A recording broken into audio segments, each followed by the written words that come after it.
Muy buenas a todos y a todas, soy Sergio Pellus Murcia y mi ponencia se titula Canto yo y la abeja rey será una reina, los textos ecológicos de Virgilio e Irene Solá en diálogo. Lo primero de todo me gustaría agradecer a la organización del Congreso por haberme dejado participar en él y espero que les guste. Cualquier pregunta podrán dejarla en los comentarios del vídeo que yo la responderé muy amablemente. La simiente de la bucólica podemos localizarla en textos como los de Virgilio. Él es el primero en exponer un mundo natural que es complejo y ambivalente. Sin embargo, al hacer esto, el poeta también imprime estampas campestres que reproducen un carácter patriarcal que ha de ser advertido. Es aquí donde entra en escena la escritora catalana Irene Solà, quien con sus recientes novelas Canto yo y la montaña vaya y Els dics llega a las mismas conclusiones que Virgilio, pero trastocando el enfoque violento a través del cual se solía interpretar lo femenino. Y ahora, por favor, cierra los ojos. Escucha esta palabra, bucólico. ¿Imaginas un día soleado, un campo lleno de flores, música agradable, seres felices y apaciguados? Para llegar hasta ahí hemos necesitado crear una idea labrada a través de la lengua, de su capacidad creadora, de su poder para nombrar y organizar un conocimiento. El paisaje bucólico es el paisaje que custodia el espacio en el que sucede la poética de Virgilio, también la narrativa de Solá, y tiene que ser nombrado para que los de la urbe sepamos que existe, que existimos gracias a sus frutos y a sus campos. Quizá podamos ver en los poemas de la naturaleza el sumum de la concepción aristotélica ars imitatur naturam, imitar la fuerza creadora de la naturaleza.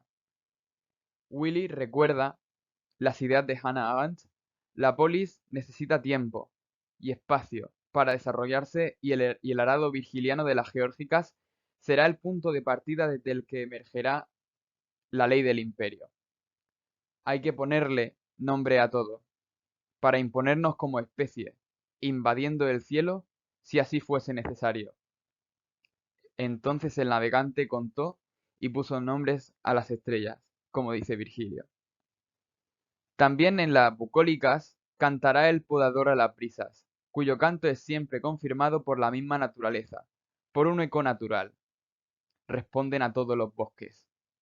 Voces alegres levantan al cielo las propias montañas. Como la segunda novela de Solá. Que la naturaleza responda al canto es un síntoma de que se ha imitado tan bien que se habla desde la universalidad.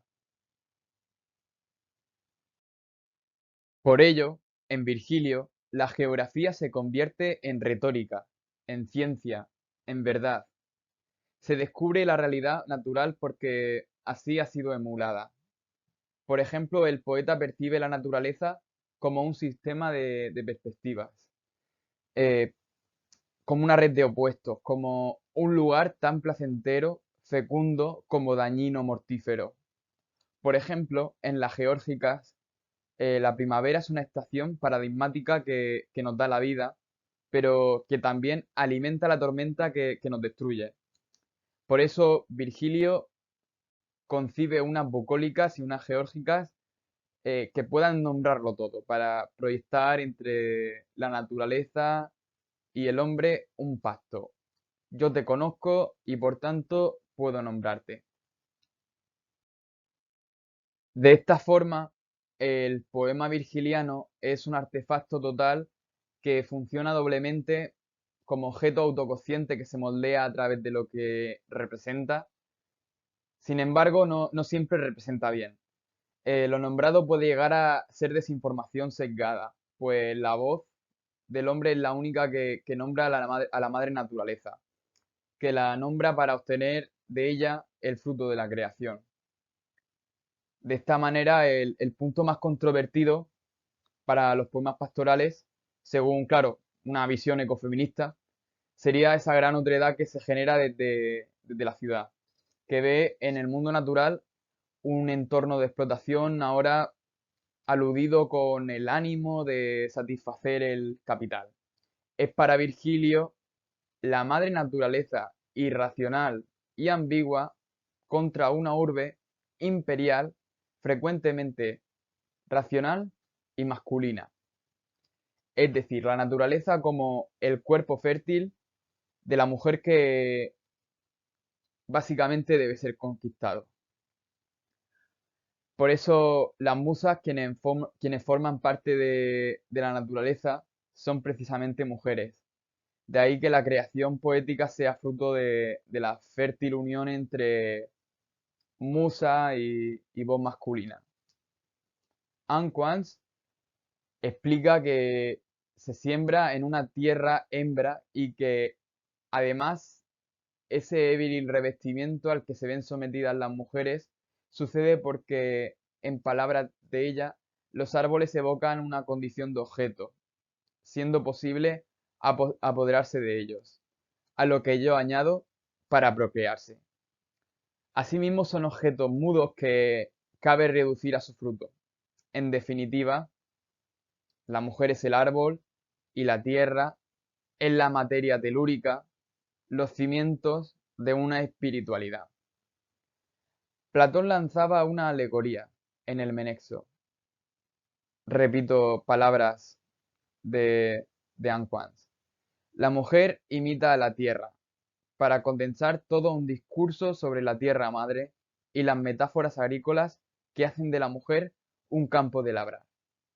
Y ser nacido o nacida de mujer es ser para la muerte, ya que la mujer, según parece, es el mal y es el bien, todo a la vez, como la primavera que crea y que lo destruye todo en las geórgicas.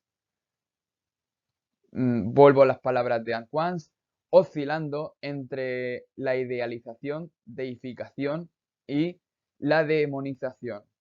Es decir, es la mujer la que sostiene la poética de Virgilio, por ese triple movimiento que describiré. En primer lugar, ella es la fuente de inspiración, una musa. En segundo lugar, lo nombrado es lo natural, vinculado con la mujer, tierra, fertilidad, vida, muerte, creación. Y en tercer lugar, la mujer, según Virgilio, encarna todo lo anterior, y por todo eso la idea se ha de explicitar mediante la subordinación de lo femenino, mediante una representación que explicará el porqué del control sobre la naturaleza mujer. Y bueno, en general tenemos que decir que Virgilio encuentra que la mujer es irracional, que debe ser controlada, como vemos en la Eneida, con esos personajes femeninos que, bueno, pese a que cuentan con atributos masculinos, Dido gobierna, Camila es una mujer guerrera, mueren al no saber controlar su racionalidad. Por eso el argumento de Virgilio es, tenemos que controlarlas tal y como controlamos a la madre naturaleza. Entonces, pues establece ahí una fusión de metáforas, ¿no? Que hace más fuerte esta idea de controlar a ambas y de además vincularlas la una con la otra. Y bueno, ya volviendo a las bucólicas, por ejemplo, hay autores que dicen que las musas son como esclavas griegas, y es que de hecho lo son porque están vinculadas con la mitología griega, no con la romana, y son los romanos quienes se apropian de ellas. Entonces, claro, ya podemos imaginarnos en qué contexto dice eso de pier y descontinuar. Hay autores que discuten eso, ¿no? Que dicen que la relación entre el poeta y la musa es de un 1% de inspiración y un 99% de explotación. De hecho, de igual modo, Virgilio, usando estilos indirectos masculinos, parece comprimir a las mujeres en una sola, a las Escilas en una sola, o cuando funde a Filomena en Prosné. Y es que es muy curioso este último caso. La mujer es simplemente un monstruo en este último caso. No se ve lo que hay detrás de la venganza de Filomena. Le sirve a Tereo una cena de hijos y ya está. Por ello, en los poemas verdes de Virgilio, la mujer es como un material que se recicla una y otra vez, porque a la voz masculina le basta con el esencialismo para nombrarlas a todas las mujeres existentes, que siempre son ambivalentes, fecundas, mortíferas, irracionales, como Si recordamos la misma naturaleza, la misma madre naturaleza que nos rodea, que nos mata a veces, que nos da sus frutos. El esencialismo no las deja explicarse, las invisibiliza prácticamente. Y de hecho podemos ver la bruja sin nombre de la octava égloga, demeritada por un canto cuando es ella la que ha lanzado el hechizo. O, o bueno, dice que están locas, o las quiere vírgenes como en la cuarta égloga. Entonces el esencialismo es que las nombra sin contar con ellas. Y es que así también ocurre en las geórgicas. Es interesante hacer un análisis filológico del texto y encontrar que la palabra naturaleza solo aparece 7 veces. Quizás podemos suponer que el poeta hace esto para desvincular de la tarea creativa a la feminizada madre naturaleza. Y es cierto que esto hasta incluso pues, puede ser bueno para las mujeres, pero lo de no ser resignificadas como mujeres jardín, ya que estas distinciones, pues bueno, son hechas por el varón. Sin embargo, la verdad es que lo que Virgilio planea es localizar la labor creadora justo en los dioses masculinos. El instinto que dotó a las abejas el propio Júpiter. Y justamente en el libro cuarto de las Geórgicas se describe la colmena de esas abejas. En ella, precisamente, gobierna una abeja rey, Rex, en vez de una abeja reina como debería ser. Y claro, esto se debe al desconocimiento científico de la época. Sin embargo, es a la vez la gran metáfora de una literatura que ha sido patriarcal desde siempre. Y bueno, aquí es donde aparece, por suerte, Irene Solá, para demostrar que las mujeres podrán cantar y labrar la tierra, sin depender de las definiciones de los hombres. Eh, y bueno, ya yendo a las novelas de Solá, podemos decir que están más cerca de lo poético que de lo narrativo, que son el resultado de una polifonía caótica que no depende de la linealidad. Y bueno, en Solá las historias son hechos que básicamente lo que hacen es dibujar un paisaje bucólico, tanto en el Styx como en Canto yo y la montaña vaya. Por ello, pese a que entre Solá y Virgilio se abra un abismo de 20 siglos, podemos reconocer en la autora temas familiares, aunque interrogados, claramente. Eh, a la vez, en Solá también se encuentra la antes mencionada red de oposiciones, ¿no? Esa red que Virgilio propone en sus poemas campestres. La naturaleza será la muerte y la vida en sus novelas, por ejemplo, la muerte de Domenech por un rayo o cuando Lluís atropella accidentalmente a un puerco. Y bueno, y luego es reprendido por la manada del puerco. Eh, Sin embargo, lo que hace Solá adicionalmente a esto es minar la subordinación sobre lo rural que propone Virgilio. Esa subordinación por la que uno fácilmente nombraba objetos y perspectivas de la naturaleza para establecer un pacto de armonía, un pacto gracias al cual poder controlarlo todo para garantizar la subsistencia de las comunidades humanas. Y claro, aquí podemos ver que esta idea se refleja en los objetos, en objetos que toman conciencia para protestar, como la placa tectónica que se pone a hablar para decir que algo así como que a mí no me busquéis eh, y que me dejéis tranquila. Y bueno, esto es como que contradice la idea de Virgilio de le interesan mis cantos a la naturaleza. Aquí Sola está diciendo justo lo contrario.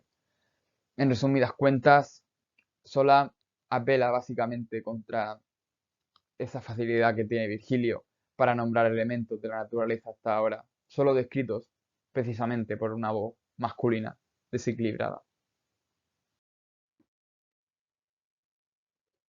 Esas musas virgilianas por las que lo natural era evocado mediante una voz poética masculina tienen su representación en la narrativa de Solá. Por fin se toma conciencia de que las musas fueron unas esclavas cuya mano de obra debe estar ahora reconocida. Hablan las brujas, hablan las gorges, cuentan sus historias sin necesitar a un hombre inspirado.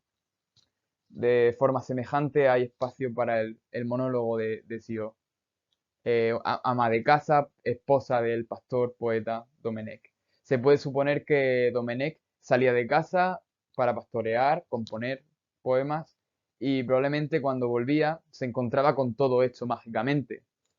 Entonces ser poeta pastor es un privilegio a costa de cargar a la mujer con toda la labor doméstica. Es decir, los poemas de Domenech han podido ser escritos porque alguien ha estado empleando todas sus energías en hacer una tarea que debería estar repartida. Es decir, si contamos con que la creación de un poema depende del contexto que lo circunda, si un contexto hace existir un poema, podemos asegurar que Sio es otra musa explotada, que se supone que se pone a trabajar para que el poema bucólico pueda ocurrir, como él, Pierides, continúa, de la sexta égloga.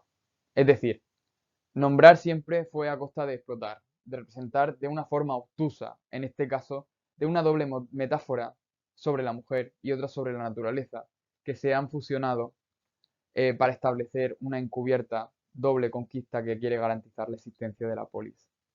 Una vinculación que se evidencia todavía más cuando Solá explica la historia de quien da nombre a los Pirineos. Pirene, quien huye a las montañas tras ser violada por Hércules. Allí la devoran unas bestias, después Hércules encuentra su cuerpo y para homenajearla, después de haberla violado, pues le pone los nombres a los Pirineos. Es decir, y ya a modo de conclusión, para Virgilio, la mujer es la tierra porque puede ser una madre procreadora en virtud de lo dicho por un varón como él.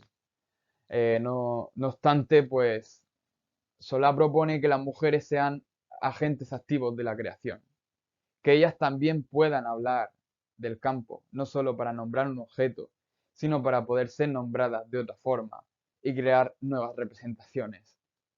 Ahora, como el hombre, la mujer puede convertirse en jardinera creadora.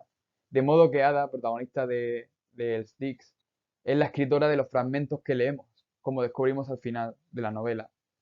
Es más, el título de esta primera novela, tal vez, tal vez, remita a unos diques que contienen una suerte de líquido amniótico, como se podría ver como las aguas de la creación, ¿no? Eh, y bueno, por ir ya acabando, me gustaría decir, los escuchas, los animales zumban muy fuerte, por todos lados, fiu fiu, abejas. Posiblemente estas abejas, y ahora soy yo el que te habla, Sergio, sean las abejas que al fin están obedeciendo a una abeja reina a la que por fin dejan hablar. Canta Irene Solá y la abeja rey será una reina. Muchas gracias, perdón por haberme pasado del tiempo por unos 3 minutos. Aquí tienen mis referencias y muchas gracias por haber escuchado la presentación.